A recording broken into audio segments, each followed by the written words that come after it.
After the shooting in Minnesota, some on the left made news for their attacks on prayer. And don't just say this is about thoughts and prayers right now. These kids were literally praying. It was the first week of school. They were in a church.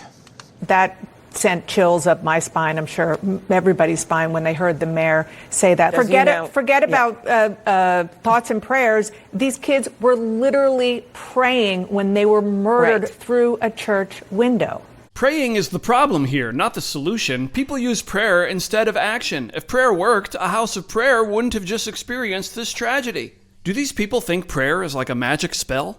Anyway. Thoughts and prayers, while they're appreciated, they're not enough. These kids were literally praying.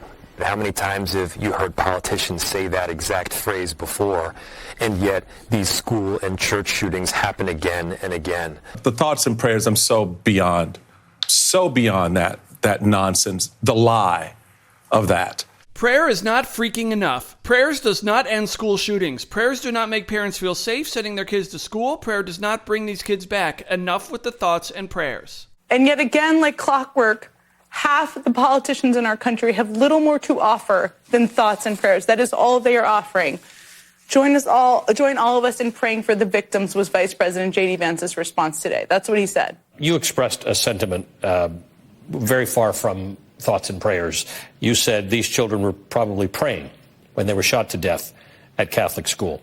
Don't give us your effing thoughts and prayers. We've had it with the thoughts and prayers for years and for decades. I think that there are a lot of people who are tired of thoughts and prayers because at the end of the day, thoughts and prayers ring hollow. Thoughts and prayers have led us to having more of these deaths. As a person of faith, it should shake your faith to the core that people are getting gunned down in churches. What happens after the prayers? Well, in this country, what happens after the prayers is that there's another shooting. And the problem is, it's the damn guns. Like they're J.D. Vance came along to explain how prayer works.